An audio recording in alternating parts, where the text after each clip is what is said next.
This year's WWDC was pretty big. Apple showed us their new iMac and MacBooks with Kaby Lake processors. They gave us a sneak peek of their new HomePod and iMac Pros, which are due out in December, unless they get delayed. And they also showed off their new 10.5-inch iPad Pro. But for some reason, it didn't get too much love at the time of the event. So that's why I got one and a smart cover, and we're going to review them. So while I get these things out of the box, don't forget to like, comment, and subscribe. I think you're going to like this video. So this here is the 10.5-inch screen iPad Pro Wi-Fi only in space gray with 64 gigabytes of storage. This one will cost you $649 plus tax. If space gray is in your style, you can also get it in silver, gold, or rose gold. For $749, you can get the 10.5-inch iPad Pro with 256 gigabytes of storage, and for $949, you can get it with 512 gigabytes of storage. And the fully loaded iPad Pro with Wi-Fi and cellular capabilities will cost you a grand total of $1,079.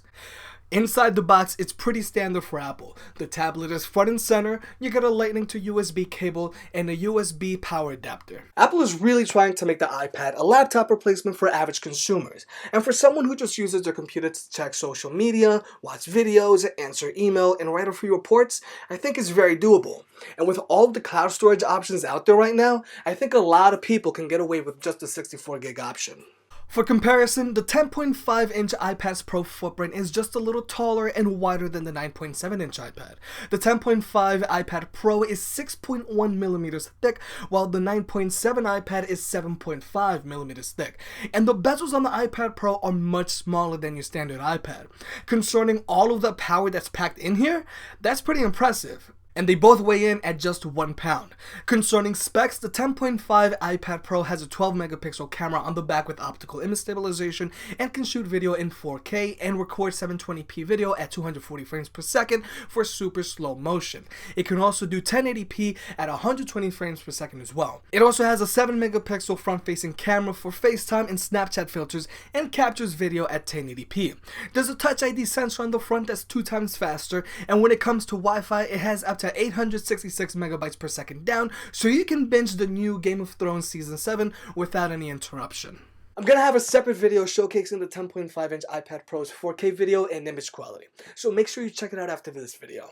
I can't include 4K shots in this video because of my current setup, so any shots you see in this video taken by the iPad are in 1080p at 60 frames per second. So they're going to be like super smooth, but not as detailed. One of the standout features on the 10.5 iPad Pro that I think is worth the upgrade is the screen. Sure, it's 20% bigger than the 9.7-inch iPad, but in person, this screen looks freaking amazing. Video doesn't do it justice. The screen on the iPad Pro has a 120Hz refresh rate, which means everything looks extremely smooth. It's almost liquid. For comparison, the standard iPad screen has a refresh rate of 60Hz, and once you get used to the 120Hz on the iPad Pro, you can really tell the difference. It's like when Apple released the Retina displays on their iPhone for the first time, and once you saw it, you couldn't go back, and you were able to see individual pixels on non-Retina displays. Well, at least I did. Another big plus is the screen's anti-reflective coating that makes the screen easier to read in direct sunlight than your standard iPad. And the larger screen on the iPad Pro means you'll get a full screen digital keyboard to type on. Although this seems like an arbitrary detail, it's actually a big deal. The first half of the script of this video I wrote on the 9.7-inch iPad, and adjusting to the keyboard was a little tough, and I did feel some cramping in my knuckles after a while. First world problems. But the second half of the script I wrote on the iPad Pro, and the slightly larger keyboard was much more comfortable to use. Honestly, when Apple announced the 12.9-inch iPad Pro and when I saw it in person, I thought it was a little ridiculous. But I think they hit a sweet spot with the 10.5-inch version. And here are a few other things that you should know about the 10.5 iPad Pro. It has up to a 10-hour battery life, but if you're doing something intensive, expect that to drop dramatically. But I got a solid 9 hours of battery life when I was shooting all of that 4K footage, stitching it together, and just doing normal things like watch videos, check my email, and just search the web. It has 4 speakers like the larger iPad Pro, and it sounds pretty good for a tablet. There's 4 gigabytes of RAM and an A10X Fusion chip, and it's 30% faster than the previous iPad Pro. All of this makes for a comfortable sized tablet that runs very smooth with an all-day battery life. Not once did my iPad Pro lag or struggle to keep up. But Apple products are known to slow down after some time, but hopefully this one will be able to keep up for the long run. especially with all that AR Apple is pushing. This iPad Pro is currently running iOS 10 and it's identical to what you would see on your iPhone, but you can have multiple windows open and multitask, and the iPad Pro has no problem keeping up with two processor-intensive apps like Google Earth and Maps open. I can even multi-touch and use both apps simultaneously without any problems. Multitasking on the iPad Pro isn't perfect, but it's a step in the right direction. Multitasking on the iPad Pro once iOS 11 hits is really going to change things. Also, don't forget this iPad Pro can also be used with Apple's new Pencil.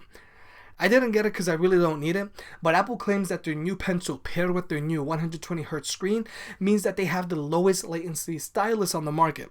I still want to compare it to a Surface Pro in person though. Just like the larger iPad Pro, this 10.5 iPad Pro also has a dock connector so you can attach Apple's Smart Keyboard. And thanks to the slightly larger footprint, the keyboard on the Smart Keyboard is now also full size. But at $159, the Smart Keyboard isn't cheap. If you want to have a keyboard with you at all times and you want to keep your iPad as thin as possible, that is worth getting. But if you're not planning on typing on the iPad Pro a lot, then it would just be better to use the on-screen keyboard or just get a cheap third-party Bluetooth keyboard. I know Logitech has some crazy options, and they just released a crazy case with a backlit keyboard, an Apple Pencil holder, and it docks with the Smart Connector for $129.99. I wonder if I should review it. But typing on the Smart Keyboard also takes a little getting used to. The spacing of the keys is very familiar, but they are a little smaller. They also have a very small amount of throw to them, but it's similar to what you would find on the current gen MacBooks. The keys themselves are just slightly concaved, and there's a textured horizontal pattern to them which really help give your fingers a solid grip while you type. So, has Apple finally made an iPad that's good enough to replace your laptop? Well, if you're a casual user, then yeah, I really think you'll be able to get by just fine with an iPad Pro and a full-size keyboard. And when I refer to a casual user, I mean someone who just consumes media, answers email on a regular basis, and might have to make a PowerPoint or keynote here and there.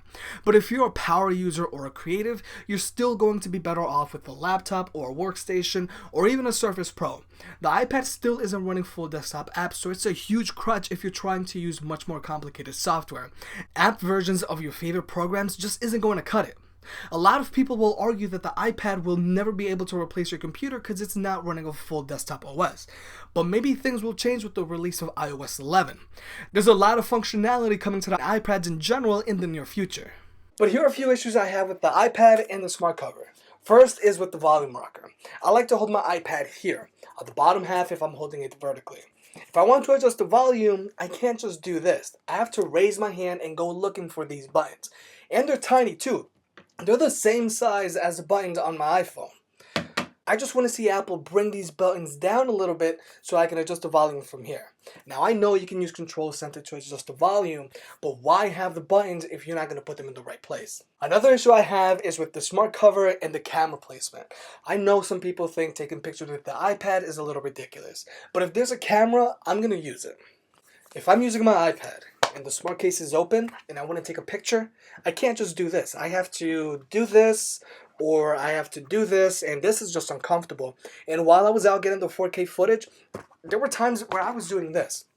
This is not optimal. My suggestion is to move the camera sensor from this side to this side and have a slit here on the smart case so that when I have the smart case open and I want to take 4K video, there's going to be a hole here so the sensor can see whatever I'm trying to shoot. And this way I can keep the smart case on and there's going to be a lot of grip for me to hold on to. Now I know moving the sensor from one side of the device to the other is going to require a lot of work on Apple's part, but I know they can do it. I believe in you. But if you're in the market for an iPad and you're trying to decide between a standard iPad and the iPad Pro, I say spring for the iPad Pro. The screen is just so amazing. You get 4 speakers, a whole lot of power, and if you're the type of person that records and takes pictures with an iPad, then you're really going to like the sensor on the back.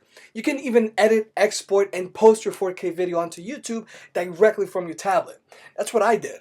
That's something my current MacBook can't do. But I'm still going to keep my laptop around.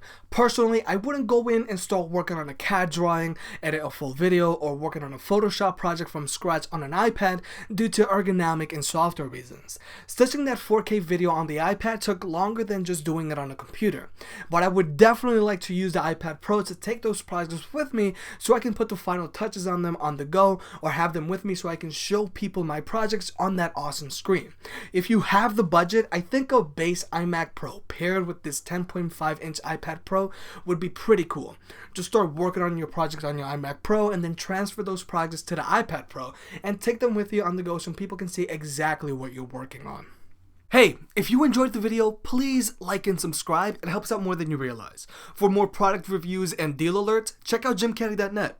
If you want to support the channel, pick up a shirt, and I'll catch you next time.